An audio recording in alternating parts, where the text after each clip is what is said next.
Muy buenos días para todos, buenas tardes, buenas noches desde donde nos acompañen. Antes de Bonjour, bon comenzar, me gustaría, après-midi. por supuesto, Avant de agradecer a los commencer, je organizadores voudrais del evento remercier por invitarnos a participar de les este lindo organisateurs de espacio. Es l'événement ya, si no estoy mal, el pour tercer nous día de este foro inviter. C'est notre económico de troisième desarrollo, jour foro de desarrollo du forum local, económico local.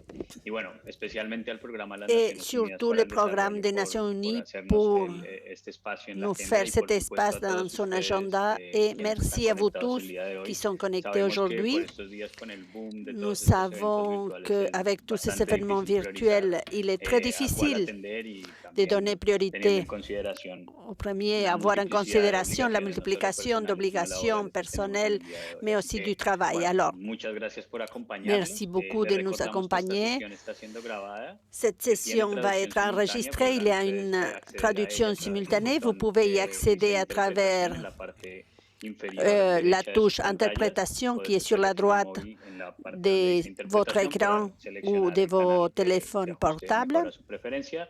Y bueno, que estaremos Et recibiendo, por supuesto, nous todas las recevrons comentarios, tous vos sugerencias y, por commentaires, supuesto, las preguntas que suggestions tengan et para bien los sûr vos panelistas questions, que nos acompañan les el día questions de que hoy a vous aurez través del pour chat. nos expositeurs. Bueno, les saludo en nombre del Programa de Je las vous Naciones salue. Unidas para el Medio Ambiente. Mi nombre es Mateo Ledesma y Je soy m'appelle especialista en Matteo ciudades y Ledesma. eficiencia de recursos Je suis de la Oficina spécialiste Regional para en América Latina y el Caribe, que tiene sede des en la ciudad de villes Panamá. Y bueno, les doy qui a le la siège bienvenida a esta dans la ville sesión de Panama. llamada Combinar innovación, Combiner eficiencia y equidad innovation, en el uso de recursos efficacité, équité territoriales, dans un enfoque l'utilisation de des desarrollo ressources local integrado a través de territoriales. modelos de economía verde y circular.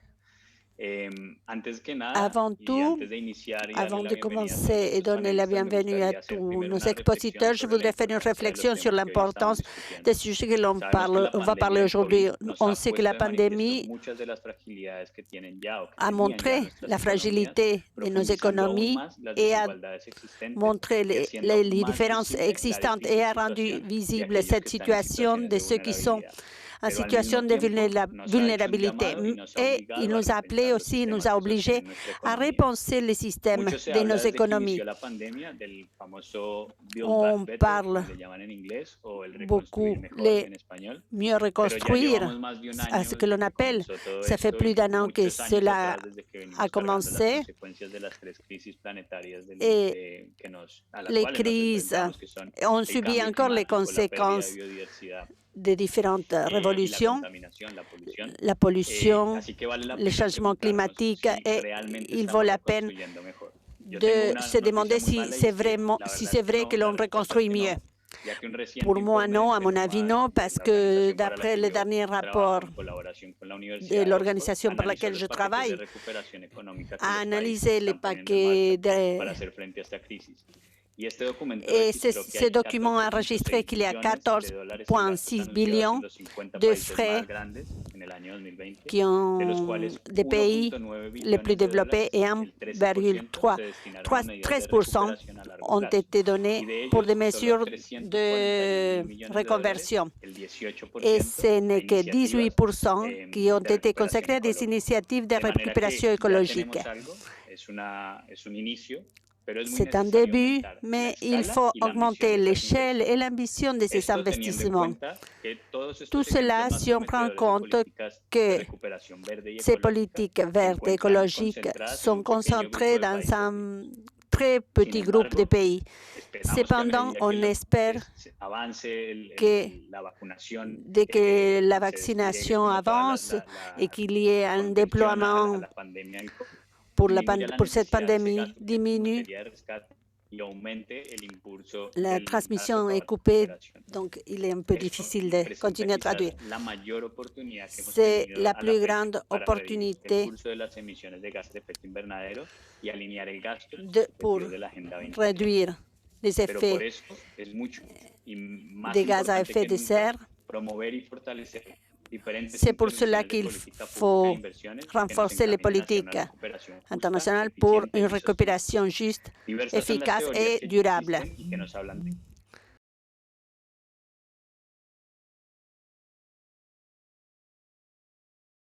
¿Qué tal? Muy buenos días, muy buenas tardes a todos. Estamos teniendo algunos problemas técnicos con el moderador. Nous avons des problèmes techniques Parece avec que les hubo un pequeño modérateurs. problema, perdón, estoy de vuelta. ¿Me escuchan? Sí, Mateo, te escuchamos perfecto. Perdón, fue un pequeño blackout con el internet, espero que no vuelva a suceder, lo siento mucho. Como les decía, existen diversas teorías Il que y ya a nos hablan ces de théories qui nous combinar la parlent de innovación combiner tecnológica l'innovation con medidas de technologique avec des preservación mesures de ambiental y social préservation en un modelo económico environnementale que et sea sociale inclusivo avec y equitativo, un modèle que ponga más économique énfasis en el inclusif et bienestar humano, équitatif qui mientras que se met preservan l'accent también sur los le recursos bien-être humain naturales del planeta. tout en Escuchamos a protégeant les menudo hablar de la ressources naturelles de economía la planète. circular, de la On economía entend verde parler y muchos otros de modelos que han l'économie venido verte, de l'économie fomentando la Agenda circulaire. Internacional de Desarrollo Sostenible. Y en estas, Et en últimas, estos modelos lo único ces que buscan modèles, es la seule mejorar chose el qu'ils bienestar cherchent, humano y la c'est equidad social, améliorer le bien-être reducir humain, los riesgos ambientales. réduire les risques environnementaux. Vale, perdón, mil disculpas a Je todos, a nuestras m'excuse, asistentes, especialmente a los asistentes por este problema, pero bueno, vamos mais más il y a un rápido problème. y vamos con las presentaciones. Como Comme les ça, decía, on hay muchos commence avec les modelos que ya nos hablan de présentations. esto, Il y a des la economía modèles circular, la qui parlent de economía ça, verde, pero en l'économie últimas circulaire, estos modelos lo l'économie que nos verte. dicen es Ces modèles garantizar qui disent, c'est el de bienestar garantir le humano y bien-être l'équité humain social y et reducir los l'équité riesgos sociale et ambientales a todos, réduire de les manera que risques se pueda aumentar el desarrollo environnementaux. económico y fomentar un uso eficiente de los recursos naturales. Pero para garantizar Mais pour esto es garantir necesario actuar cela, a escala il local, faut pues solo a agir ese nivel au donde niveau se necesitan las local intervenciones, où pero il también faut donde les lograremos interventions, materializar y maximizar los beneficios de où dicha on peut transformación. maximiser les Es por ello bénéfices de indispensable garantizar l'information. la participación Il de faut todos los garantir la actores de la sociedad participation de tous les y acteurs promover el compromiso de al la más alto société nivel et político de la promouvoir toma de decisiones. cela Para hablar au de todo niveau des esto, hoy prises nos de acompañan cuatro décision. panelistas de lujo, Aujourd'hui, on quienes va avoir invitan a 4 encender sus cámaras expositeurs. y quienes nos Je vous traerán invite à perspectivas allumer vos diferentes de caméras. diferentes realidades y quizás Ils distintas vont aproximaciones a nous este eje donner les de différentes transformar nuestras approximations pour sociedades hacia un futuro transformer resiliente, la eficiente. ville de manière efficace, résiliente. No me lo de hoy está siendo un poco extraño, así que les pido mil disculpas. Bueno, les doy Je la bienvenida m'excuse, entonces je a souhaite la Santiago bienvenue Saura, à Santiago titular del Sora. área delegada de internacionalización y cooperación del Ayuntamiento de C'est Madrid. de la Esperanza ville de Cala, la mairie de directora Madrid, general de Desarrollo Madame Sostenible, Cala, Financiación y Acción Exterior del Ayuntamiento de Sevilla, la cual es qui est maire presidenta del de Green Sevilla. Green Local Working Group del Comité Europeo de Regiones, a Martín Guillermo, secretario Martín general de la Guillermo, Asociación de secrétaire Organización de général, a Valerio Barberis, teniente Valerio alcalde de Economía Barberis, Circular del municipio de Prato, en Italia, a Patrick Muesli, Patrick coordinador Moilly, regional de eficiencia de recursos coordonnateur en de África, l'efficacité des y a ressources en Jorge Afrique, Gustavo et Bolini, Georges Gustavo secretario de Gestión Bolini Ambiental y Sostenibilidad de la Municipalidad de de Córdoba. la mairie de Cordoba, en Argentine. Bonjour à tous, bonjour. Nous avons un problème, Mathéo a un problème technique avec l'Internet. Je crois que également pour ne pas prendre très longtemps. Qu'est-ce que vous pensez si nous continuons et dès que Mathéo pourra se connecter, nous pourrons l'inviter comme modérateur de la session. Pour ne pas prendre plus longtemps, Santiago, si tu veux commencer, nous on aimerait, je vais passer à l'anglais, mais suivez-moi s'il vous plaît. Je passe la session à Santiago. Within the framework of the IET Climate Kick Deep Demonstrations of Health and Clean Cities Program. Cette transformation combine les connaissances, la technologie, avec les activités commerciales, le financement, les relations dans le secteur privé. Nous avons des difficultés techniques en ce moment et je ne peux pas traduire. Santiago, je te donne la parole.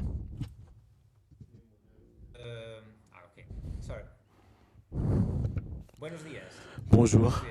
Bonjour. Est-ce que vous m'entendez? Oui, Santiago. On t'entend parfaitement bien. J'espère que ça va bien se passer. Merci beaucoup de votre invitation, la mairie de Madrid, pour participer à cette session si pertinente, si intéressante. Comme Mathéo disait tout à l'heure, la transformation verte, le climat est un grand défi. Et ceci est au niveau global et en particulier dans le cas des villes par la quantité de smog très importante qui se concentre et on voit les effets, les aspects négatifs du changement climatique Il faut agir avec une intensité spéciale vers la neutralité climatique. C'est l'un des axes importants, prioritaires du modèle de ville de transformation que nous cherchons faire à Madrid et dans d'autres villes du monde. Et dans ce sens, nous faisons des pas très significatifs pour définir vers où nous voulons aller dans cette transition pendant les prochaines années. Nous venons d'approuver la stratégie des objectifs du développement durable de l'agenda 2030, où nous avons compté avec tous les secteurs du gouvernement, des entités du gouvernement de la ville, des entreprises environnementales. Et dans cet ensemble d'apports, nous avons reçu un total de 104 objectifs locaux dans la ville de Madrid et 160 indicateurs pour le suivi d'ici 2030 qui couvrent tous les ODS, évidemment, et d'autres ODS comme le 11 sur des villes durables ou le 7 sur l'énergie accessible et non polluante. Tout cela est lié aux aspects des transitions vertes et tout ce que nous faisons en ce moment. Traditionnellement, la stratégie d'ODS, cette feuille de route de la ville, repose sur la feuille de route de la neutralité en carbone de la ville de Madrid que nous venons d'approuver, que nous venons de présenter au mois de mars et qui regarde que la ville de Madrid devienne climatiquement neutre en 2030 et aussi lié aux ODS que en 2030, nous atteignions une réduction de 60% des gaz à effet de serre, une réduction de 65% qui est très important. C'est un niveau d'ambition très important, au-dessus du niveau marqué au niveau global pour l'année 2030, qui était de 40%.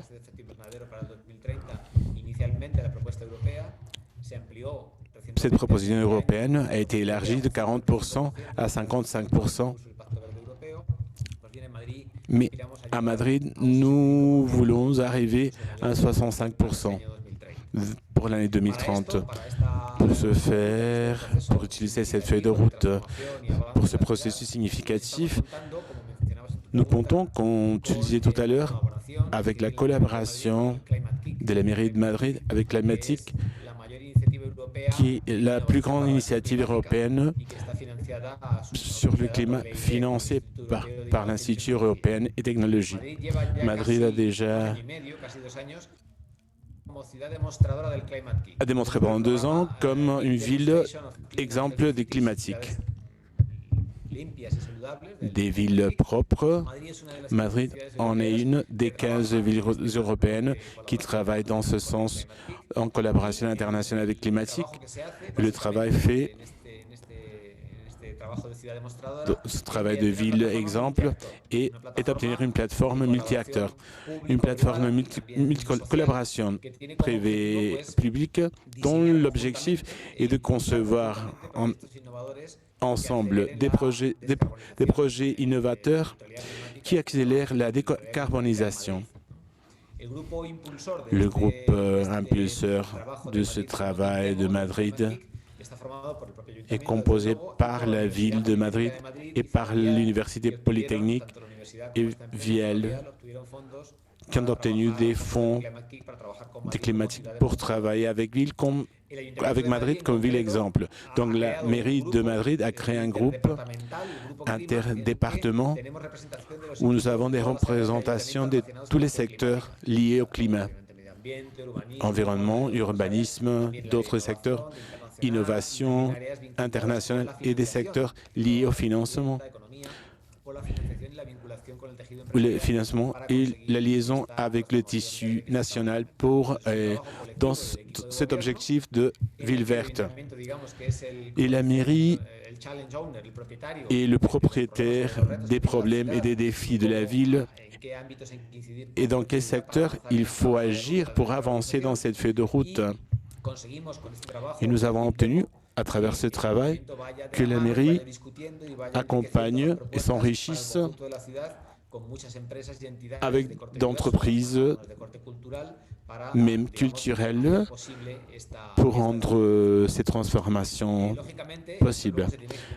Ceci doit être réalisé avec des lignes spécifiques et nous travaillons là-dessus. Et pour vous expliquer, c'est l'axe de mobilité sociale avec des points de recherche électrique dans la ville, mais aussi une transition vers des flottes urbaines visant le transport public, mais aussi la logistique pour ce modèle d'émission qui soit davantage plus acteur dans ce cadre temporel. Pour des motifs que nous connaissons de réduction des émissions et pour bénéficier de la qualité de l'air dans la ville. Et nous parions également à réduire l'hydrogène et la mobilité urbaine. Nous travaillons également dans les déplis des zones de basses émissions dans l'ensemble de la ville et des mesures de télétravail et flexibilité horaire pour administrer ou distribuer de manière plus intelligente la mobilité et les flux des transports dans les villes en évitant spécialement l'accumulation aux heures de pointe. Un avancement très important est que nous travaillons dans le secteur de la renaturalisation urbaine avec plusieurs projets, mais l'un d'eux qui est plus important, c'est le bois métropolitain, un projet d'une grande infrastructure verte qui génère une ceinture verte autour de la ville dans 10 ans et nous avons commencé à travailler là-dessus pour connecter les espaces verts qui existent déjà dans la ville, qui sont distribués en générant un couloir vert avec la majeure connectivité spatiale possible. Nous avons fait un concours international d'idées dans lequel des équipes multidisciplinaires ont proposé des idées sur la composition ou la végétation du paysage jusqu'aux équipements pour l'utilisation sociale des parcs aux enfants, des cyclistes ou des aqueducs ou des ponts qui permettent de franchir certaines infrastructures de transport pour assurer une plus grande continuité possible dans le système. C'est un pari sur l'espace urbain pour le douer d'espaces verts dans la ville, dans la périphérie et obtenir une couverture homogène dans toute la ville. Nous travaillons également dans d'autres sujets, un sandbox régulatoire pour régler des réglementations qui empêchent le transit vers la décarbonisation. Nous nous centrons sur le modèle Madrid Nouveau Nord, un processus urbanistique peut-être le plus grand dans le pays et incorporer dans la conception urbanistique des réalités climatiques, des planifications pour travailler postérieurement dans ce cadre de collaboration et d'innovation pour ce grand développement urbanistique. D'autres lignes sont la réhabilitation des bâtiments comme une ligne de travail transversale par rapport quant à la réduction des émissions et l'amélioration de l'efficacité, mais aussi avec la création des postes d'emploi et de rebalancement territorial pour avoir des quartiers, revaloriser des quartiers plus défavorables et avoir des impacts sur des axes comme celui de la pauvreté. Donc tout ce processus nous fait travailler avec tous ces gens, toutes ces stratégies et avec le support et la coordination des climatiques. Nous avons réalisé dans ce cadre l'étude économique de la décarbonisation de la ville de Madrid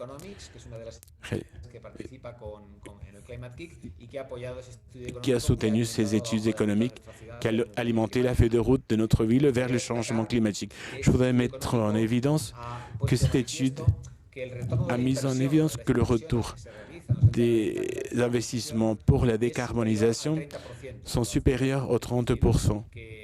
C'est-à-dire qu'en tenant compte les avantages directs comme la réduction des dépenses en énergie, comme d'autres avantages, comme la génération des postes d'emploi, la santé, ces investissements ont un retour nettement positif du point de vue économique, financier pour la ville, en plus de l'aspect environnemental. Ça, c'est un axe très important où nous voyons et nous voulons inciter. L'amélioration environnementale est liée au travail, à la santé, aux avantages environnementaux. C'est un axe stratégique que nous voulons mettre en relief vers la transformation de la ville. Donc, c'est un peu le cadre dans lequel nous travaillons, l'ambition que nous nous sommes posées pour ces 10 années, peut-être. Malheureusement, les prochaines années et les axes principaux stratégiques, le format de la réunion des efforts et des entreprises pour participer à cette ambition. C'est un peu. Merci beaucoup.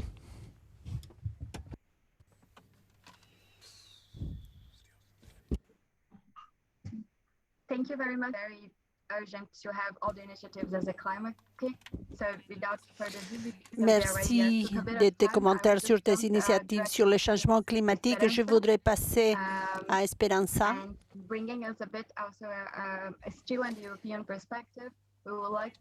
Pour qu'elle nous raconte aussi sur sa perspective européenne. Dans l'Union européenne s'est engagée pour être l'un des continents libres de carbone avant les années 2050. Est-ce que tu pourrais nous partager les défis auxquels vous avez fait face avant la mise en place de la transition vers l'écologie de manière locale?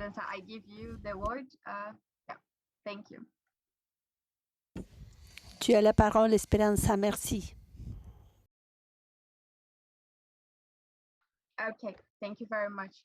So, moving forward, it seems to be the day now that we have a bit of a connection Il paraît qu'aujourd'hui, c'est un jour où il y a des problèmes de connexion, mais on va continuer.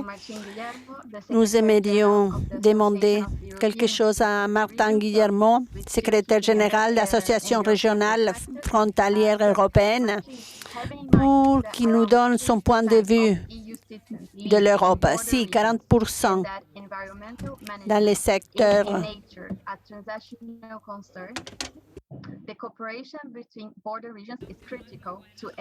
je ne peux pas faire une bonne traduction car l'audio n'est pas très bon.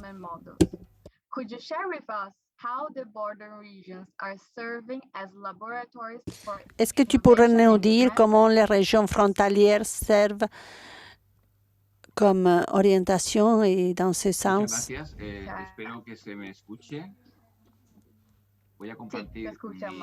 Je vais partager mon écran.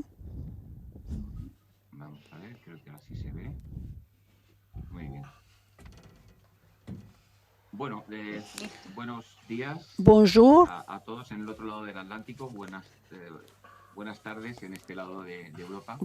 Et bonsoir. Comme on n'a pas trop de temps, je voudrais donner des idées sur l'idée de l'Association des régions frontalières européennes en ce qui concerne la mise en place de ces défis globaux. Dans ces régions, on considérait que c'était pour les régions les plus riches.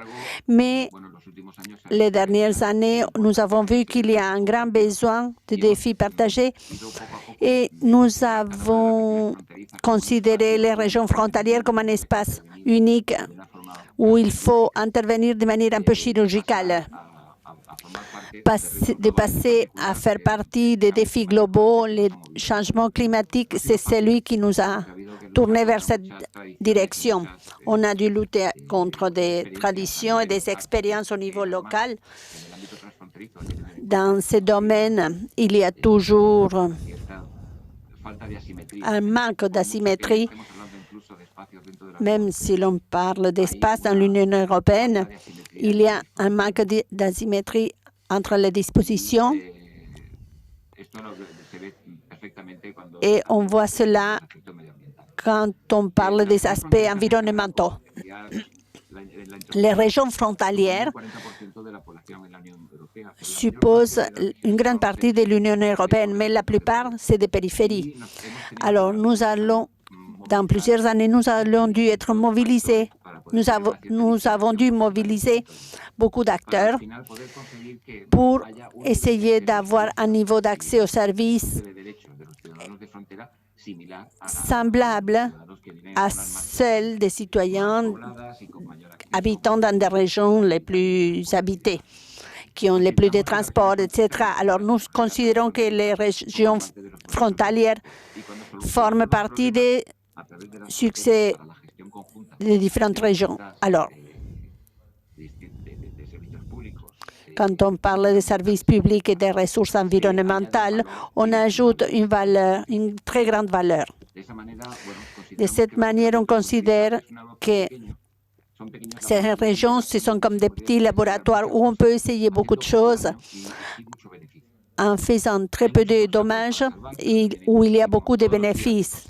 Tous les jours, on peut trouver une gestion pour nettoyer un fleuve ou différentes actions. Alors, ce qui est valable pour le développement des stratégies de caractère environnemental, de même, ça se passe pour la numérisation du territoire. On considère que c'est très lié. Là, vous avez une carte pour que vous voyez les différentes structures qui sont actives en participation frontalière.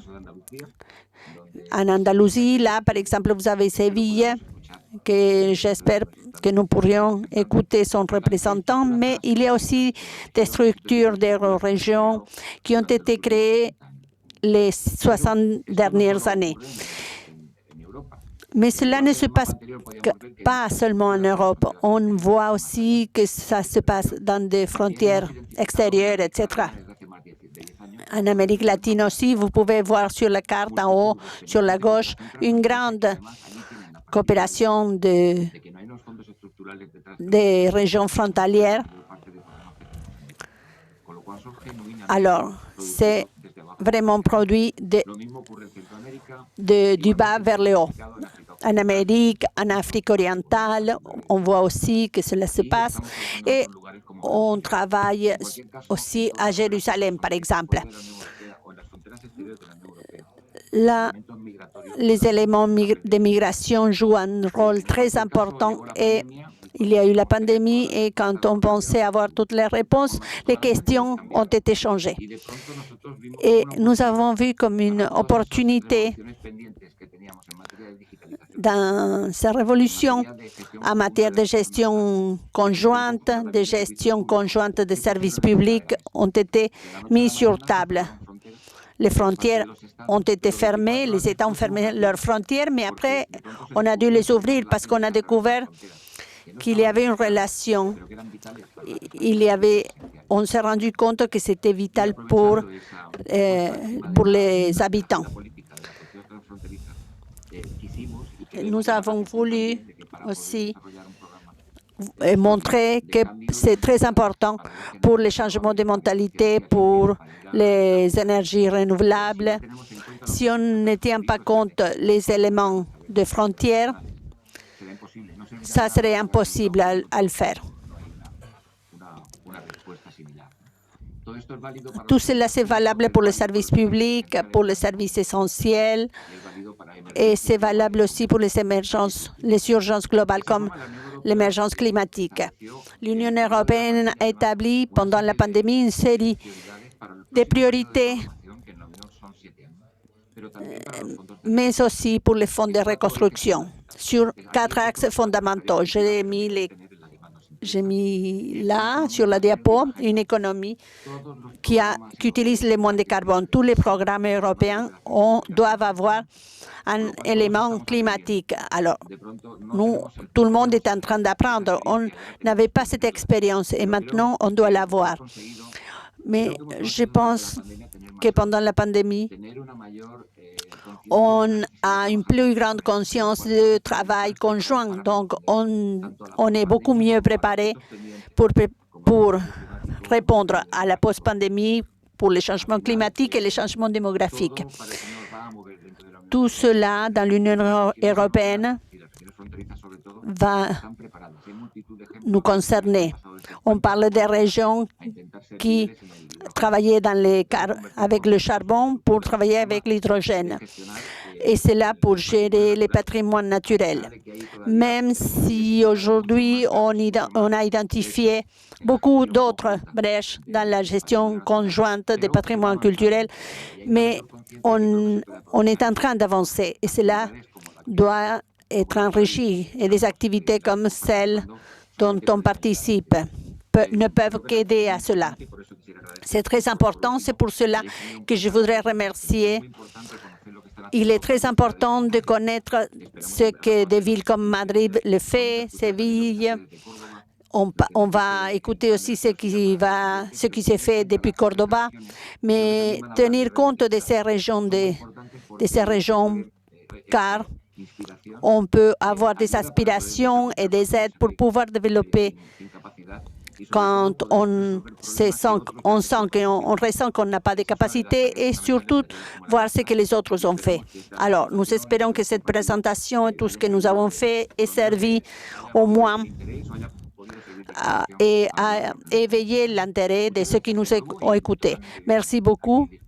Je suis disposée si vous avez des questions ou si vous avez des commentaires. Merci beaucoup. Merci beaucoup, Martine. Et il n'y a pas de doute que ton intervention a été très utile pour beaucoup de gens.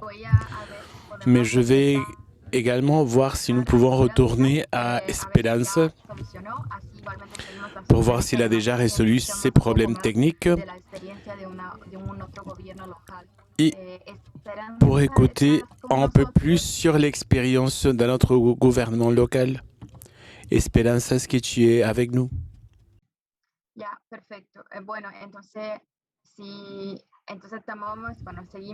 Donc, nous allons continuer et nous allons passer à une autre expérience locale. Valerio Barberis.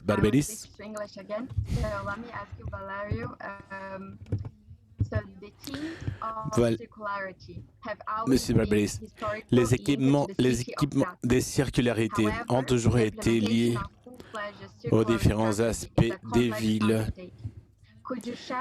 Mais nous savons que ceci est une demande assez complexe.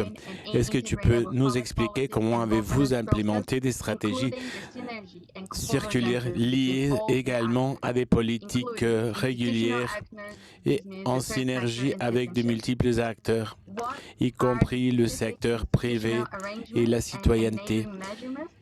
Quels sont les arrangements institutionnels et les mesures que le gouvernement de la ville a pris pour pouvoir soutenir l'élaboration et planification de cette stratégie? Je vais te donner la parole. Bonjour, merci beaucoup de cette intervention. Est-ce que vous m'entendez? Oui. Oui. Parfait. Merci beaucoup de cette réunion et la possibilité de pouvoir représenter ce que la ville de Prato développe dans le champ d'une transition vers une économie circulaire. Permettez-moi de partager mon écran. Oui, tu devrais pouvoir le faire maintenant. Parfait.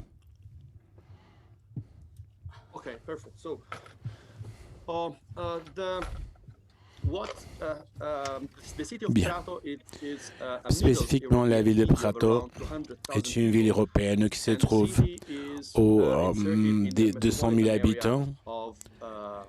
Elle se trouve dans l'aire métropolitaine de Florence et Prato, avec 1 million d'habitants et qui est entourée par plusieurs villes. Cette ville est l'un des districts les plus importants de l'Europe. Et depuis la crise de 2008, il continue à être l'un des districts dédiés aux tissus les plus importants avec une activité très spécifique dans le secteur de l'économie circulaire. La production traditionnelle de ce type de district se centre dans la réutilisation de vêtements à travers un processus dans lequel l'industrie nous permet de récupérer les fibres et recréer de nouveaux tissus. Grâce à cette expérience, alors, et c'était dans le cadre de l'économie circulaire et l'économie du tissu, la ville a retourné à quelques 200 ans en acquérant beaucoup de son expérience dans l'économie circulaire. C'est pour cela que la ville a l'un des aqueducs les plus importants dans la ville, de plusieurs kilomètres, avec un réseau de tuyauterie complexe qui prend l'eau et l'utilise pour différents traitements, en rapportant de l'eau vers les zones industrielles qui ont besoin de l'eau pour leur travail. Et aussi une expérience spécifique dans la réutilisation de différentes questions industrielles liées au tissu dans les zones urbaines et se centre également dans l'économie éthique et de collaboration. En 2016, la Commission européenne a commencé un programme appelé Agenda urbain pour l'Union européenne, centré spécialement au début sur 12 et maintenant 14 priorités, l'agenda urbain pour l'économie urbaine, et la ville de Prato était chargée en ce moment de la coordination, de la participation dans ce type d'association et groupes de travail. Pour la première fois, tous les participants se sont réunis dans une même association. La dimension de l'Union européenne avec les villes, les différentes zones urbaines. Cette association a été coordonnée par la ville de Oslo et les différents associés étaient différentes villes comme Prato, Lisbonne, des villes du Danemark, Slovénie, Pologne, etc. Donc cette expérience a été très importante pour la ville parce que depuis le premier moment,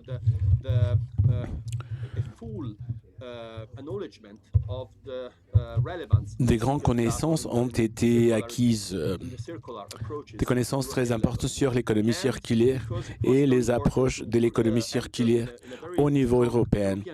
Et c'est pour cela qu'il a été très important d'avoir la possibilité de faire partie d'un réseau de villes européennes avec plusieurs États membres qui ont coopéré pour l'économie circulaire. Grâce à cette expérience, nous avons commencé à participer également en 2019 du projet Prato Économie circulaire. Il s'agit d'une transition de l'approche qui existait au sein du modèle en incorporant différents associés pour l'économie circulaire au niveau de l'Union européenne dans des villes européennes. Alors, cette méthode s'applique dans différentes villes européennes. Et Prato, qui est une ville circulaire, est une forme comme la mairie parvient à avoir ce réseau d'acteurs qui s'occupent également de la gouvernance circulaire à laquelle la ville peut être face au niveau national, mais aussi européen. C'est un objectif où nous travaillons également sur la communication, différents projets de marketing territorial dans différentes tables de débat. Donc, l'agenda urbain de l'Union européenne était un programme et un élément où le point clé était le travail avec différentes entités urbaines au niveau de l'Union européenne pour partager des connaissances et pour créer un programme visant l'année 2030. Avec cette association avec la ville de Prato, plusieurs groupes de travail ont été coordonnés Grâce à ceci, à l'un des membres de l'association qui a été chargé de la coordination,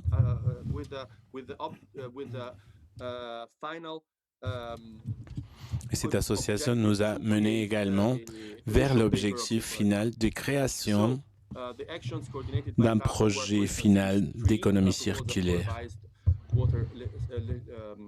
3 propositions différentes ont été présentées dans le secteur de la législation pour la réutilisation de l'eau et un manuel sur la réutilisation circulaire des espaces et bâtiments urbains pour que depuis la belle ville, ils puissent comprendre qu'il y avait de nouveaux espaces à occuper, à profiter, mais qu'il faut savoir tout d'abord quels sont les espaces de la ville qui sont utilisés et ceux qui ne sont pas utilisés. Et également, où créer une connexion entre les acteurs du gouvernement et la demande d'espace qui soit également liée avec une vision de la ville. Nous travaillons également sur un modèle occidental de réutilisation des déchets. Le rôle dans ces groupes de travail était très important parce que le document de position utilisé a été très important pour l'innovation au niveau européen. Parce qu'il nous a fourni également la possibilité d'utiliser de l'eau, des eaux traitées, de l'agriculture et aussi pour le secteur industriel et le manuel pour la réutilisation des espaces et des bâtiments a été un travail de co-coordination avec Prato la tête comme l'un des membres de cette initiative et aussi la Catalogne comme l'un des associés clés dans le secteur de la réutilisation. Ce document a eu également des aspects politiques parce qu'il a réuni des différents associés qui collaborent dans l'agenda européen et ce qui nous a également aidé à utiliser différents canaux de communication.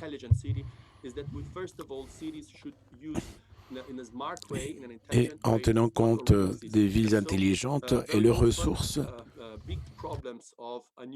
nous avons vu les ressources que nous avions et pouvoir penser les problèmes liés à l'utilisation des espaces et des aires urbaines, en collaborant également avec différentes nouvelles entreprises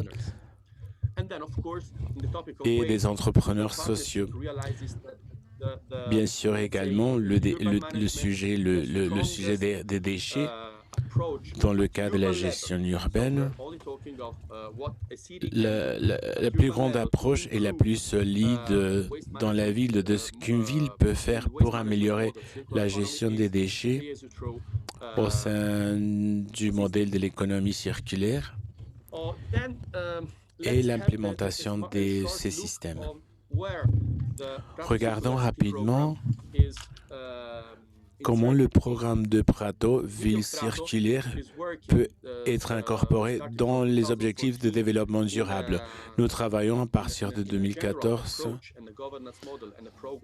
dans une approche générale dans le modèle de gouvernance qui est lié avec ces objectifs de développement du millénium, en travaillant avec 4 approches principales. Dans le premier, la transition numérique, la transition circulaire, transition environnementale et l'inclusion sociale.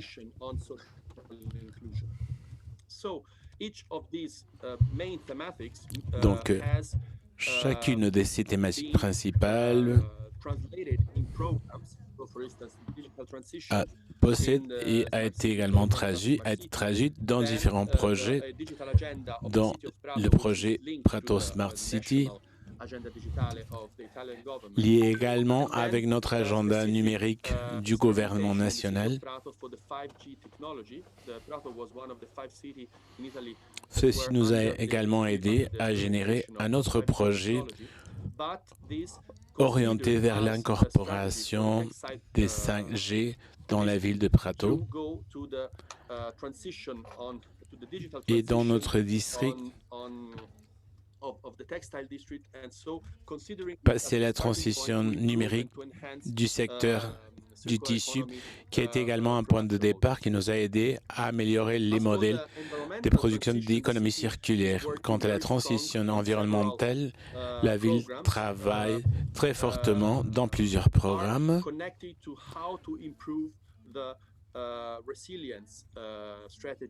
de comment améliorer les stratégies de résilience au niveau humain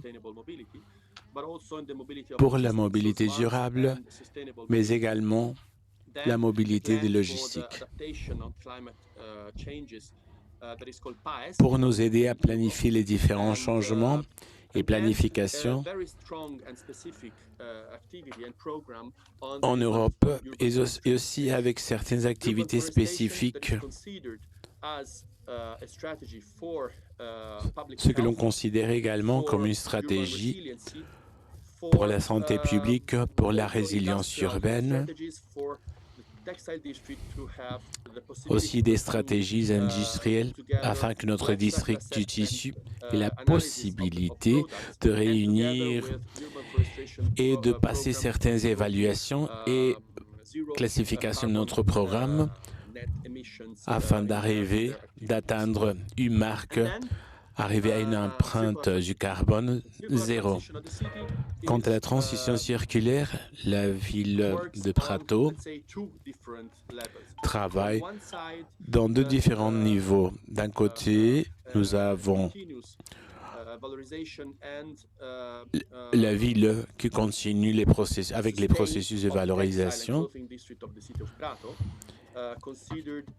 et la durabilité de l'industrie du textile à Prato comme une partie fondamentale de la transition vers une approche circulaire dans le monde de la mode, mais aussi également Prato Circular City comme un programme que je vais vous montrer dans la prochaine diapositive, qui a un lien très important avec la région de la Toscane et une initiative d'un festival de l'industrie qui a lieu également à la ville de Prato. Je voudrais savoir, nous avons très peu de temps, donc je vais me dépêcher. Alors, le festival RECO est un festival pour créer des connexions et avoir une diffusion importante des initiatives de l'économie circulaire, d'autres entrepreneurs et experts qui sont partagés entre les villes. Et nous avons également le programme Prato Circular City qui travaille dans la dimension et avec les sujets administrés au niveau européen également, et l'agenda urbain qui nous aide dans les objectifs des meilleures régulations, financement et connaissances. Il y a une approche urbaine sur l'innovation numérique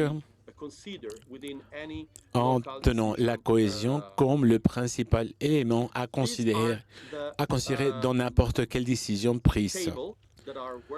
Ces éléments sont différentes tables de débat et des groupes de travail qui travaillent avec le programme Prato Circular City. Et comme vous pouvez le voir, la première est sur la symbiose du textile et des vêtements dans la transition circulaire de ce secteur. Le deuxième est la gestion des ressources urbaines. Qu'est-ce que nous pouvons faire pour améliorer ces processus? Également du secteur public, mais aussi du secteur privé, pour améliorer la réutilisation de différents tissus urbains qui sont déjà en fonctionnement et différents matériaux en provenance de l'industrie et peuvent être réutilisés. L'autre est la consommation circulaire. Comment améliorer, peaufiner les conditions qui nous fournissent des connaissances sur des approches circulaires dans les écoles ou dans la vie quotidienne des citoyens, en créant une connexion pour fermer ce circuit entre l'urbain et le rural au niveau local et améliorer les rôles de distribution dans différents marchés locaux, magasins, etc. Donc, ce qui est important, c'est que chacune de ces tables dans Prato Circular City et les groupes de travail puissent travailler avec différents acteurs de la ville et les encouragent à participer pour construire également un système cohérent, cohésif, avec une vision inclusive pour une transition vers l'économie circulaire de la ville. Donc, si vous me permettez, une seconde. Il y a quelque chose qui est très important, c'est que à travers l'expérience de Prato Circular City, il y a une action également de forestation urbaine. D'un côté, il est considéré comment la ville doit se comporter pour être durable, entièrement durable, mais en même temps, nous travaillons dans une stratégie de forestation urbaine.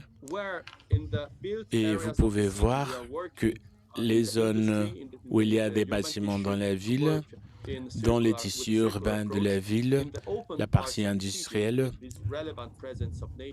où une approche circulaire a été appliquée, la présence de la nature est ajoutée dans cette stratégie de forestation urbaine pour tenir compte de cet aspect aussi, pour ces transformations que nous réalisons.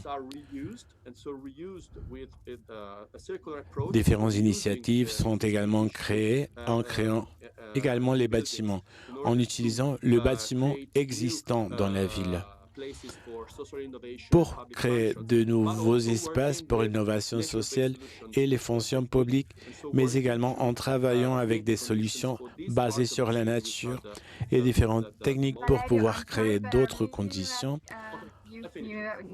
Je suis désolé, Valerio, mais je dois te demander de finir ta présentation. Je suis désolé parce qu'elle est très intéressante. Et j'invite également, je voudrais également présenter d'autres orateurs qui ont des perspectives très intéressantes à partager. Donc, nous allons continuer avec la session. Autrement, nous allons être en retard. Je suis vraiment désolé. No sé, entiendo que Esperanza ya estás con el micrófono, ¿no? Que funciona. Espero que sí. Sí. Sí, Esperanza, me escucha bien. Perfecto. Ya, perfecto. Esperanza. Bueno, muchísimas gracias. Merci beaucoup. Pasemos entonces regresemos a Sevilla. On entre à Séville. Merci beaucoup, Francine. Je m'excuse pour les problèmes techniques. C'est un problème actuel. Je commencerai par remercier le forum et le fait de rentrer plus tard m'a aidé à mieux connaître des autres initiatives. Lorsque la Commission européenne a vu avant la pandémie un plan stratégique où il voulait aller et, entre autres, la présidente de la Commission européenne a établi un contrat climatique, une feuille de route qui nous permettrait d'agrandir toute l'Europe. Après, il y a eu la pandémie. Et ce qu'elle a fait est renforcer l'idée que la sortie de la pandémie devait se faire avec des critères environnementaux. Parce que c'est la nouvelle industrie, la nouvelle économie doit être verte ou ne le sera pas. Donc, dans ce sens, on base sur les piliers sur zéro émission, le bien-être des personnes ou le leadership. Alors, mais quand on parlait de ce que l'on voulait trouver avec les Green Day, c'est tout se développé depuis la Commission européenne, l'organe du gouvernement de la Commission européenne, mais il faudrait après l'incorporer dans les régions et les villes. Alors, dans ce sens, le comité des régions et des villes européennes s'est mis à travailler sur cette même ligne. Et dans cette commission, il y a un groupe de travail dans la commission environnementale présidée par la mairie de Séville, et à l'intérieur de celle-ci, le mouvement a été engendré. Le but est on va travailler depuis les régions et les villes. Nous allons travailler avec la Commission européenne. On va s'aligner sur les politiques, sur les normes et les règlements. Nous allons travailler sur les financements et surtout, nous allons établir un système d'apprentissage mutuel. Alors, ce que nous avons fait, c'est de commencer à travailler ensemble dans les meilleures pratiques de chacun. Ce mouvement est représenté et formé par 3 représentants de différentes villes. Il y a un site web à disposition où les meilleures pratiques sont mises en ligne et elles pourraient être reproduites par d'autres. Ce mouvement a 6 lignes d'action. Et j'ai aimé parce que les autres expositeurs, mes camarades, chacun à leur niveau, peuvent voir comment toutes les villes travaillent sur ces mêmes lignes, avec une plus forte intensité et dans la neutralité climatique, mais sur la même ligne. Alors, ce que j'aimerais, c'est de manière courte, faire un parcours de toutes les lignes et vous montrer quels sont les principaux projets qui sont en marche. Alors, dans ce sens, j'aimerais dire aussi, ces initiatives ne peuvent pas être que des gouvernements locaux. Avant, il faut un travail avec toutes les administrations de manière verticale, mais il faut aussi un travail continu avec tous les acteurs. Cela doit être une collaboration publico-privée. Les problèmes ne peuvent pas être réglés, les problèmes environnementaux ne peuvent pas être réglés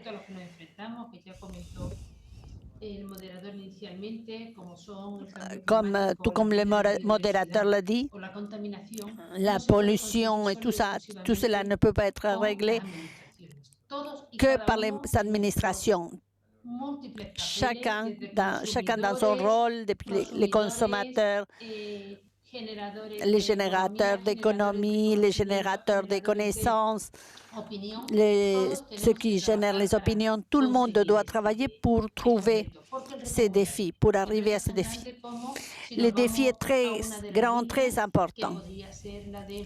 Si on parle, par exemple, de l'énergie propre, l'un des grands défis qu'a la Commission européenne, et elle va le lancer depuis une démission, c'est de trouver des villes neutre, c'est la ligne dont Madrid travaille. Quand on parle des villes ou quand on parle des quartiers ou des districts, c'est un très grand défi parce qu'on ne parle pas que d'énergie, on parle d'énergie, d'économie circulaire, des logements. Alors, tous et chacun doit travailler à ce sujet. Dans les 6 minutes qui me restent, je dois dire quelles sont les lignes de travail. On parle, la première chose, de l'énergie propre, avec ces grands défis des régions climatiquement neutres. Là, il faut penser sur le double rôle qui jouent les villes comme prosumateurs, consommateurs et générateurs d'énergie.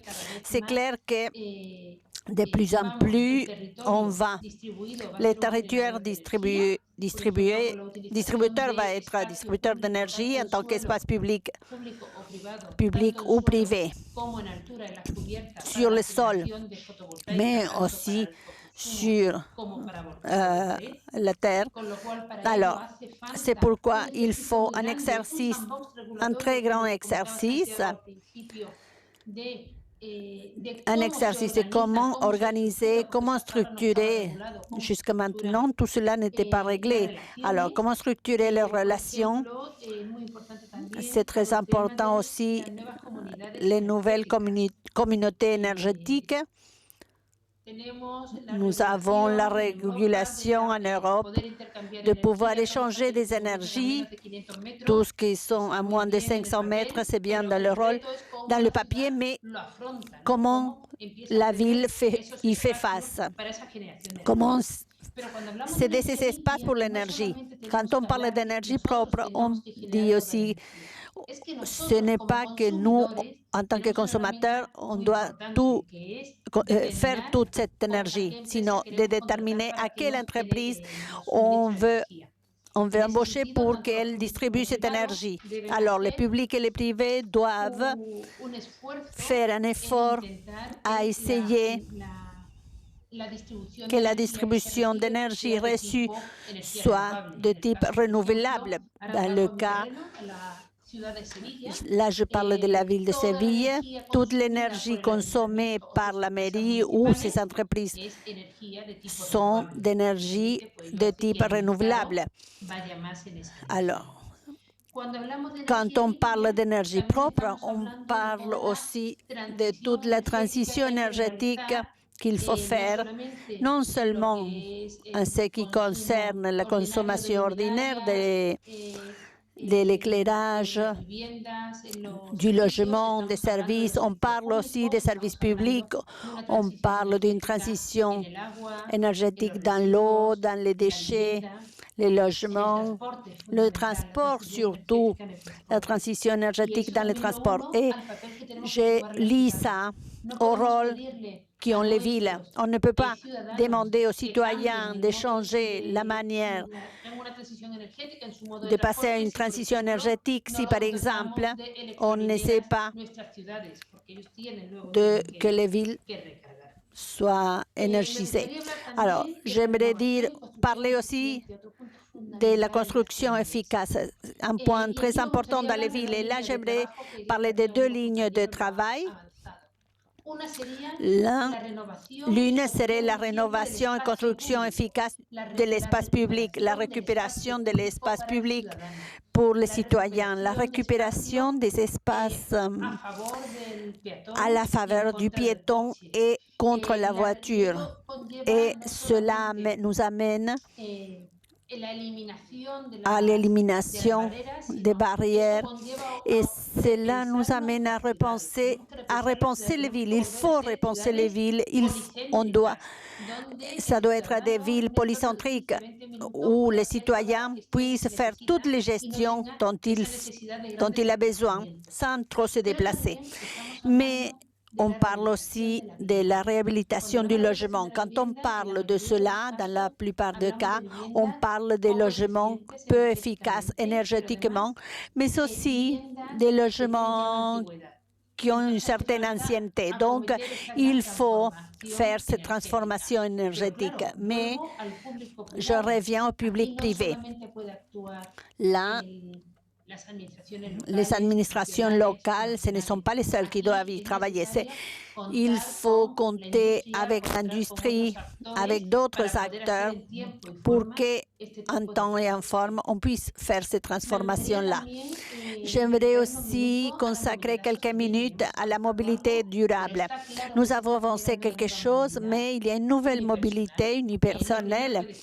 Et bon, on avait dit qu'il faut repenser les villes pour poser si il faut faire tellement de déplacements, mais les services publics doivent être de qualité. Non seulement de qualité d'usager, mais aussi de qualité à l'environnement. Nous avons fait un pari dans la ville, mais il faut travailler, Prato le disait, sur la mobilité avec les nouveaux modèles d'affaires et la pandémie l'a accru. Tout ce qui est l'achat par Internet a rempli toutes nos villes de circulation. Donc, il faut mettre de l'intelligence dans cette logistique de la distribution et que celle-ci soit durable. Nous devons parler de la biodiversité. Les villes retournent de plus en plus et elles naturalisent les villes. Elles font des anneaux verts dans la périphérie avec de nouvelles plantations où elles incorporent de plus en plus d'espaces verts avec la double fonction du profit et de l'élimination de la pollution, de la température, etc. On n'a pas encore parlé, mais il est très important de parler de la politique, de la campagne à la table. Je pense que ça va être une des politiques où il faut entrer avec le plus de force. L'alimentation de proximité, de qualité. Il est fondamental de travailler sur cette ligne parce que les villes sont les grands centres de consommation, mais en même temps sont ceux qui peuvent déterminer quels sont les types d'aliments que l'on va travailler. Une autre ligne de travail, ça va être l'industrie durable. Prendre compte, même si les sujets industriels sont de l'initiative privée, mais c'est un rôle de l'administration de promouvoir, encourager un type d'industrie et quel type d'industrie on veut pour l'entourage. Et tout cela, et avec cela je finis, va tomber sur la fin de la consommation, une ville beaucoup plus facile à vivre pour tous nos citoyens. Merci beaucoup. Merci beaucoup, Esperanza. Pour une question de temps, nous n'avons pas trop de temps. Est-ce que je pourrais te demander, toi, le reste des orateurs, si vous voulez répondre à certaines questions du chat, parce qu'il y en a 4 ou 5 du public, mais pour vous permettre de commencer à interagir et de laisser le temps au reste des orateurs pour approfondir dans cette perspective européenne et passer à une nouvelle perspective qui nous apporte Patrick de Pays d'Afrique. Patrick est coordinateur de son programme d'efficacité des ressources du Bureau africain. Nous voudrions qu'il nous parle un peu plus sur son expérience. Merci beaucoup. Cette session a été vraiment très intéressante, qui nous explique comment nous pouvons développer le développement économique local. Je suis Patrick Mwesvig, du Bureau de l'Afrique. Je suis chimie industrielle, ingénieur en chimie. Nous avons un projet. Est-ce que vous voyez mon écran? Not yet. Pas encore. No. Donc, je vais parler d'un programme qui dispose du support, du soutien de l'Union européenne. Je vais partager quelques leçons et apprentissages, aussi des recommandations à partir de l'implémentation de ce programme.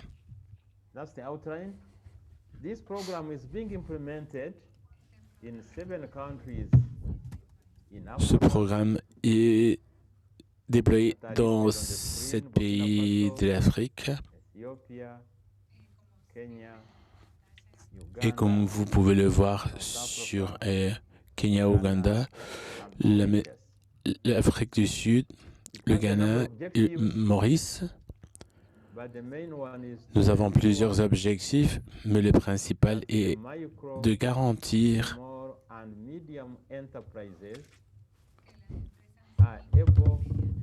que les petites et moyennes entreprises puissent apporter leurs activités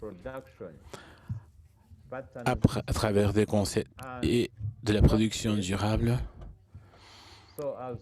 et également des pratiques durables afin de réaliser une transition vers une économie verte et écologique.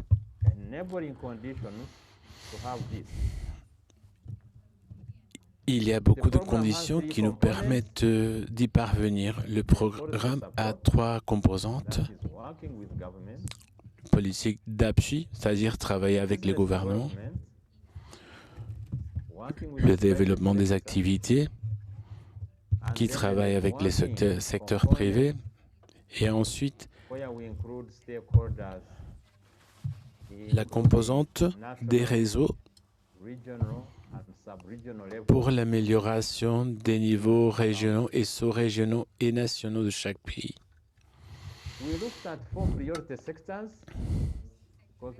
Nous avons des secteurs prioritaires. Bien sûr, nous ne pouvons en parler de tous.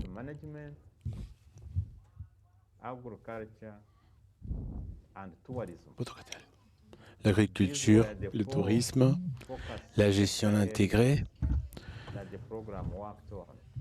c'est là où nous allons nous centrer. Ces 4 secteurs avec lesquels travaille le programme. L'implémentation a une série d'acteurs qui participent également au niveau des pays, mais tous le bénéficiaire qui se trouve principalement dans les secteurs privés travaillent avec différents secteurs des pays. Ces entreprises micro, mais aussi macro, peuvent faire des investissements et voir comment les différents avantages s'articulent de manière à ce que les interventions à travers les économies vertes, les économies circulaires puissent également obtenir la consommation et la production durable et atteindre leurs objectifs. Le soutien aux objectifs de développement durable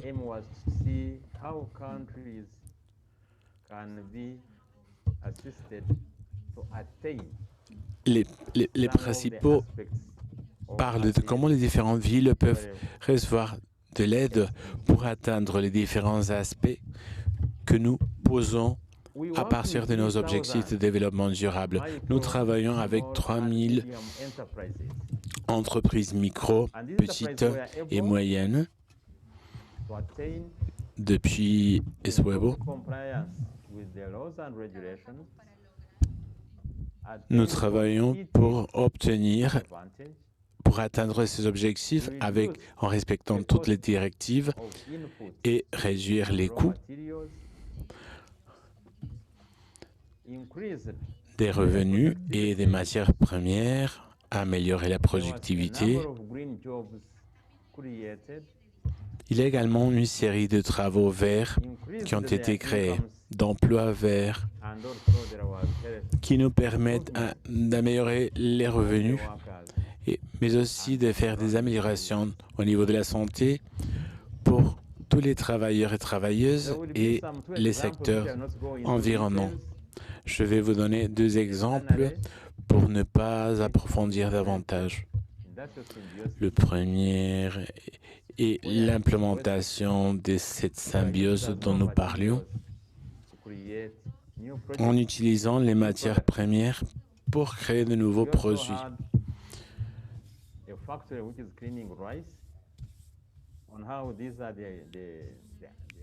Nous avons également une analyse des différents droits de manufacture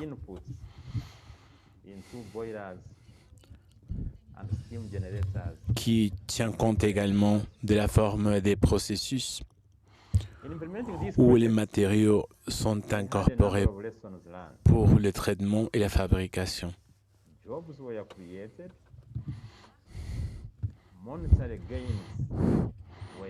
Les travaux que nous créons, les bénéfices économiques que nous atteignons, les entreprises micro, mais aussi macro, ont pu implémenter des interventions d'économie circulaire et d'autres interventions à travers la réutilisation, le recyclage, etc. Et beaucoup d'elles sont parvenues à réduire la génération des déchets à partir des déchets produits dans leur secteur.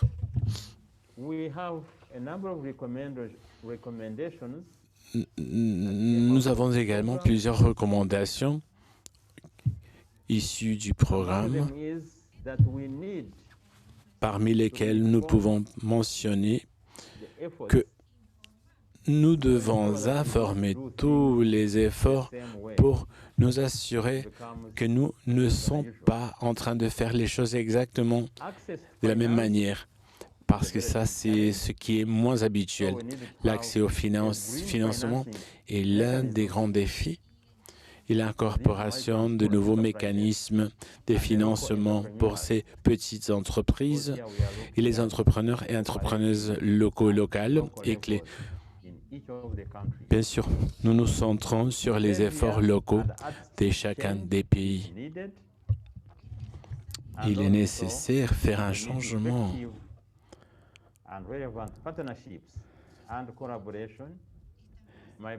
et aussi d'établir de nouvelles collaborations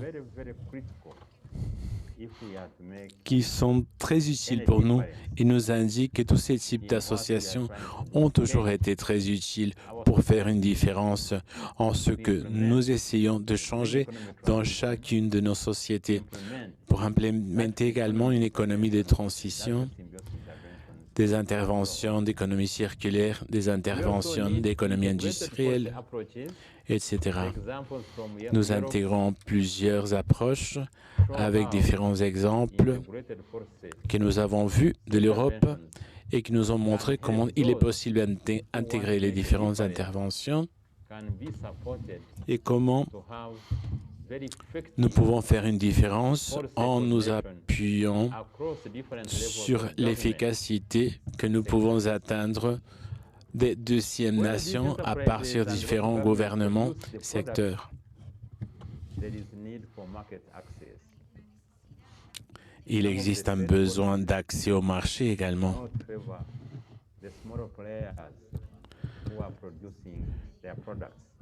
Certaines de ces mesures ne sont pas très positives pour les acteurs les plus petits, mais aussi plusieurs de ces entreprises sont capables d'un plus grand développement.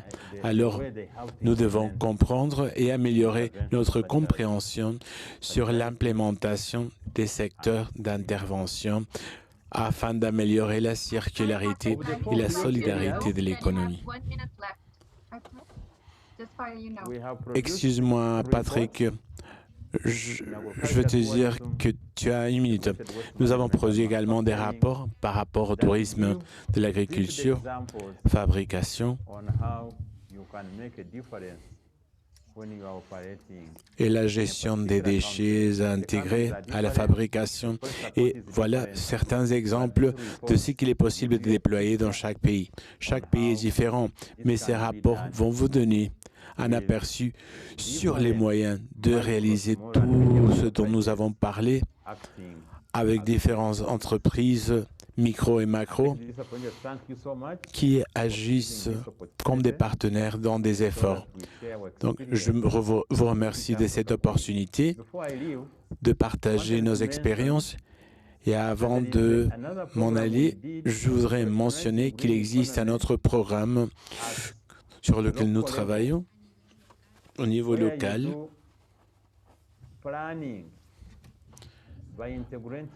pour réaliser une planification en intégrant l'économie et les aspects de l'économie verte dans des plans de développement pour différents gouvernements locaux. Et ceci nous a indiqué qu'il est possible de voir comment ces processus de production et toutes ces interventions liées à l'économie circulaire peuvent être incorporées dans la planification pour arriver mieux à tous les citoyens et tous leurs projets et besoins. Merci beaucoup. Merci beaucoup, Patrick, de nous avoir offert tellement d'informations sur toutes tes perspectives. Alors, avant de continuer, je voudrais vous rappeler qu'il y a une grande interaction sur le chat, donc nous allons continuer et ensuite nous allons revenir à vous pour obtenir quelques réflexions finales. Permettez-moi de retourner à Jorge, qui est de Cordoba. Ils sont les hôtes de cet événement. Je lui remercie, Jorge. La question que nous avons définie, l'économie circulaire comme politique publique du gouvernement municipal. Quelle est la stratégie posée pour avancer vers ce nouveau paradigme? Quels sont les objectifs de 2021 en termes d'économie circulaire et quelles stratégies ont été déployées dans ce sens? Merci beaucoup. Je te donne la parole, Jorge.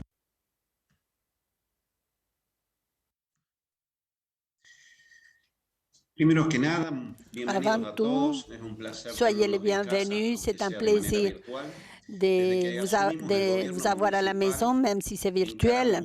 Quand j'ai assumé les gouvernements, nous avons engagé un système de reconversion en tant que ville circulaire. La ville de Cordoba, c'est la plus grande de notre pays, 576 km², font d'elle une des villes les plus grandes de l'Argentine et la deuxième en tant que pour le nombre d'habitants. Cela pose un grand défi pour garantir la prestation de services publics essentiels. Si l'on prend comme exemple, par exemple, la récollection des déchets, pour couvrir tout ce territoire, 576 km², nos services de récollection des déchets, c'est très cher et exige de la part de notre gestion un contrôle permanent de tous les systèmes pour éviter qu'ils deviennent un système inefficace. Cordoba produit 2400 tonnes de déchets par jour, 60 000 tonnes de déchets par mois. Tous ces déchets vont finir dans un site que, historiquement, on le fait avec la conception de que tous les déchets doivent être mis sur terre. Il n'y a pas de traitement. Et ça, c'est logique et c'est naturel d'un système d'économie linéaire. On sait que l'économie linéaire concentre toutes ses énergies dans la fabrication et production des biens et dans la consommation de ces biens, sans prendre en compte quelle est la destination des déchets engendrés tout au long du processus. Le paradigme de l'économie linéaire dans notre ville est épuisé car il porte atteinte avec la durabilité de la ville, avec la ODS numéro 11. Et c'est ce paradigme de l'économie linéaire que notre maire nous demande et nous invite à laisser de côté pour oser et prendre la route de la construction de l'économie circulaire. Nous sommes convaincus que si on solidifie l'économie circulaire dans notre ville, on va être bénéficié du triple impact, impact économique, social et environnemental. Sur le plan économique, on peut commencer à voir les nouveaux bénéfices d'avoir commencé à être sur cette route de l'économie circulaire. On peut voir que les places et les parcs commencent à avoir des bancs qui ont été faits avec le recyclage du plastique. On peut avoir des bureaux construits avec des éco-briques provenant de la récupération du plastique des déchets.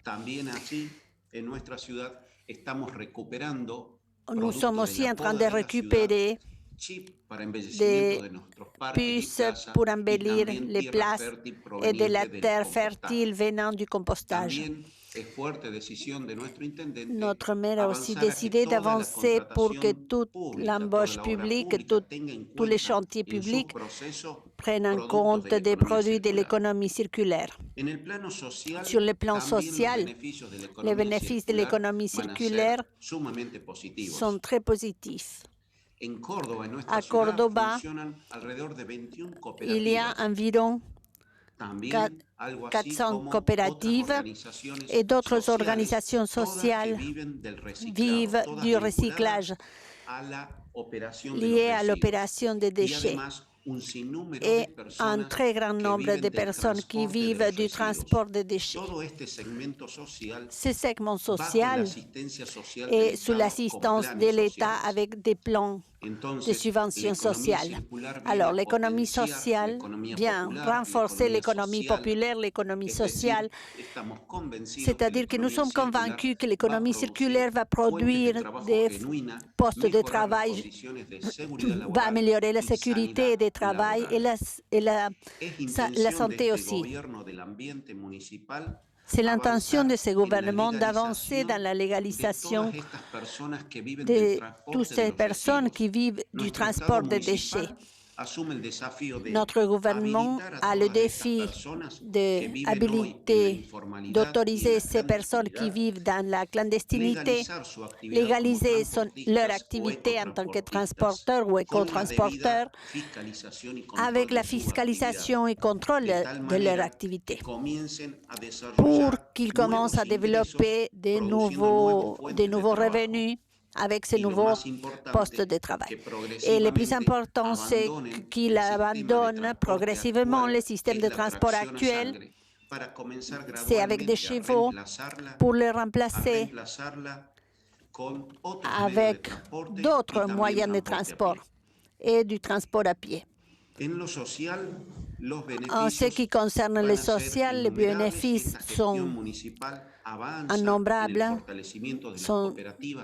et là, ils avancent dans la formation des coopératives et on avance dans le renforcement de l'infrastructure de tous ces centres de production qui fonctionnent aujourd'hui de manière clandestine. Et en ce qui concerne l'environnement, l'impact va être très positif parce que, comme je le disais, avant le modèle de l'économie linéaire a un cycle de disposition où les déchets sont enterrés tous les déchets de notre ville sont enterrés et nous travaillons depuis longtemps dans la reconversion de ce modèle. Notre site ne doit plus être un lieu. Ça doit être un lieu de traitement des déchets. C'est pourquoi nous voulons construire un parc de l'économie circulaire dans ce site de disposition finale. Faire sa reconversion, c'est le traitement des déchets, classement des déchets, où l'État municipal et l'opportunité de prendre cette matière première pour la réintroduire dans le processus de production, pour que ces déchets qui est pour une industrie déterminée soient la matière première d'une autre industrie.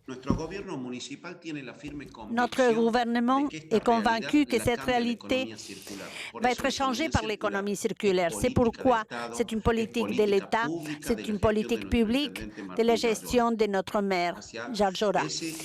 Vers cet horizon, nous voulons y aller. Et notre gouvernement a une attitude non seulement d'accompagnement avec la promotion de l'aide, mais on se propose aussi d'être protagoniste de l'économie circulaire. Notre gouvernement va faire cette économie parce que nous allons encourager et nous allons intervenir dans les marchés pour acheter les matériaux venant de cette économie, que ce soit pour les réinsérer dans les chaînes de production, mais aussi pour travailler avec ces produits. Nos places commencent à avoir des produits de cette économie circulaire, comme les bancs en plastique, en bois plastique venant de l'usine d'une coopérative ou avec le compostage, et va réintroduire aussi dans les chantiers publics tous les matériaux venant de l'économie circulaire. Nous sommes convaincus que cette économie est le chemin et c'est une politique de l'État pour que Córdoba devienne une ville circulaire. Merci beaucoup. Merci, Jorge. Comme on n'a pas trop de temps et comme il y a beaucoup de questions sur le chat,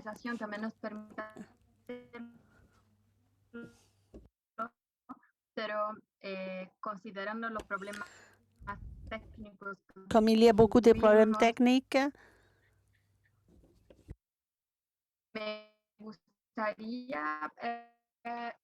abrir un poco Perdón, Francis, ¿me para escuchas? la pregunta, ¿no? que hemos recibido los oradores, si podrían decirnos algunas recomendaciones, ¿no? Est-ce que vous pourriez nous donner des recommandations? Una vez más.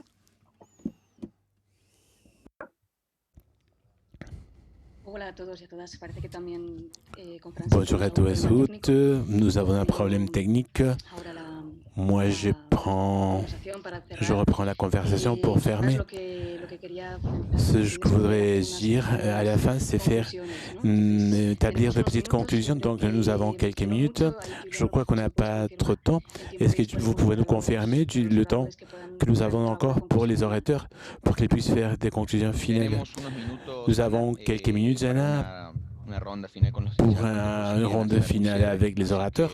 S'ils veulent faire fermer, d'accord. Donc, pour les orateurs, si vous pouvez reconnecter vos caméras. Et je vais prendre la première personne à gauche, c'est M. Martin. Merci beaucoup. Tu as choisi le moins expert en économie circulaire, mais comme je disais avant, c'est une question qui nous affecte tous. Nous devenons experts peu à peu. Il y a des questions, une question qui m'étonne, qui est sur les communautés énergétiques.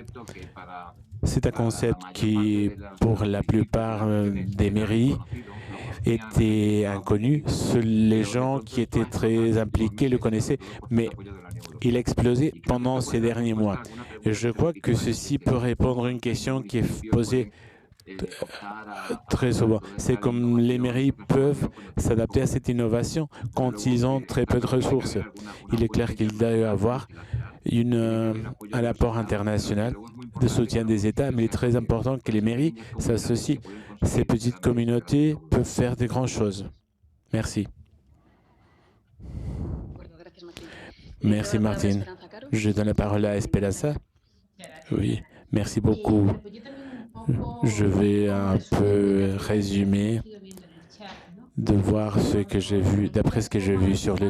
Qu'on a questionné comment nous avançons dans nos lignes indépendamment des dimensions des ressources. Je crois que la première chose est d'avoir une vision politique claire, savoir où nous allons. Et en plus, dans la vision politique, mais ça doit passer également à la société, la mairie. Et parfois, c'est plus facile dans une mairie. Ton municipio doit savoir où il va. Et quand je parle du municipio, je ne parle que du gouvernement, mais de toute la société. C'est pour cela que nous travaillons toujours dans un plan stratégique avec toute la société. Donc, quand tu le veux, donc, évidemment, il y a beaucoup de logiques de travail que nous allons voir et on va les développer peu à peu. Donc, dans ce sens, je ne vois pas plus de problème que celui d'avoir une intention claire. Et en plus, chacun le fera à son niveau. Les mairies, les grandes mairies ont des grands problèmes, les petites mairies ont de petits problèmes. Donc, par rapport aux communautés énergétiques, je trouve que ça, c'est très important. C'est un public privé ou un public... Il faut rassembler les différents acteurs qui veulent faire ce type de travaux. Donc, volonté politique, soutien de la communauté et avoir des objectifs clairs. Ça, c'est tout. Parfait. Merci beaucoup, Esperanza. J'ai vu que M. Follone a levé la main.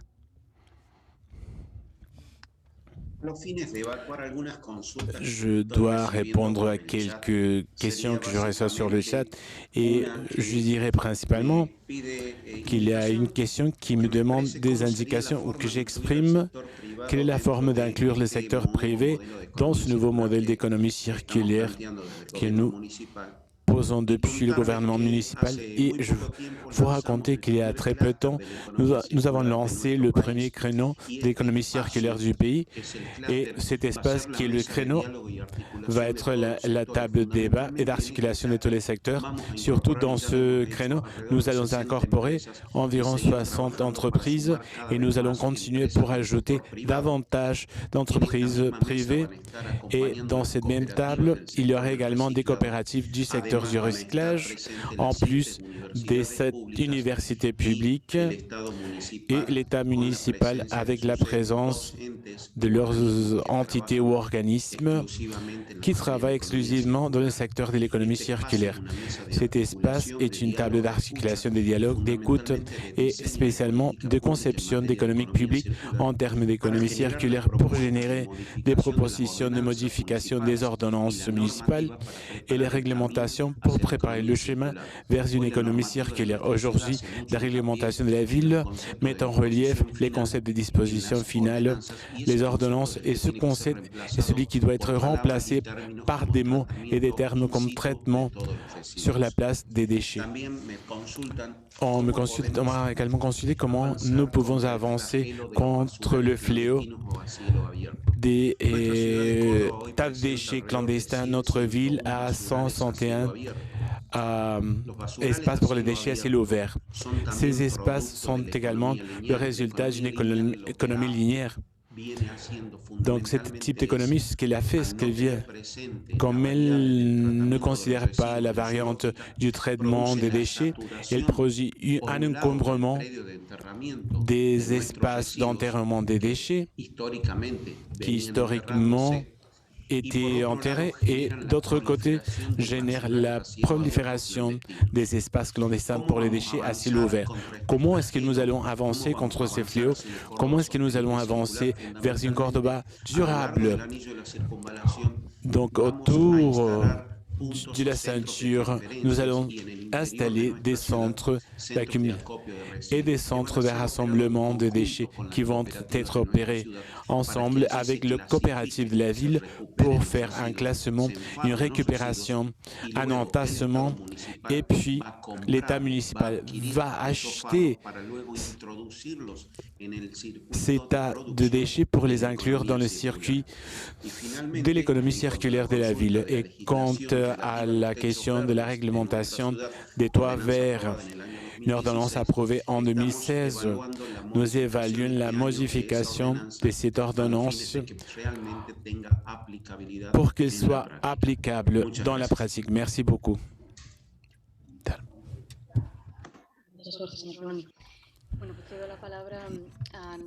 Merci. Je donne la parole à Patrick. Une dernière réflexion. Et puis à M. Barberis. Merci, Anna. Dans tous les pays, avec l'augmentation des organisations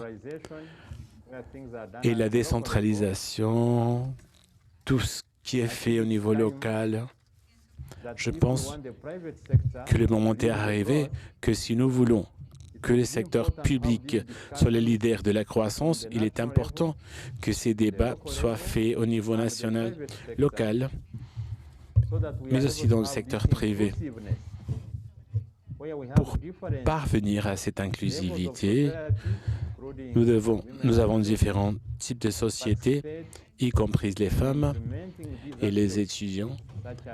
Quand ces aspects sont implémentés, comme par exemple l'économie circulaire, l'économie écologique, la production durable, cette symbiose dans laquelle les gouvernements doivent garantir l'existence qu'on fasse différents pas pour aborder cette problématique. Merci beaucoup, M. Balieu. M. Santiago Saura s'est excusé parce qu'il a juste s'en aller. Donc, les derniers mots, M. Valerio. Bon. Il paraît que les questions techniques ont été compliquées aujourd'hui, mais je veux vous remercier à tous et à toutes, Esperanza, Patrick, Martin, Valérie, Santiago, de votre participation aujourd'hui. Très intéressante votre participation concernant l'économie circulaire. Maintenant, c'est un sujet très actuel. Merci d'avoir partagé vos expériences et votre générosité avec votre temps. Et je vous demande de nous excuser des problèmes techniques. Sans tarder, nous allons fermer et nous nous revoyons dans ce forum. Il y a encore un jour de forum. Je vous espère dans notre session. Merci beaucoup. Merci.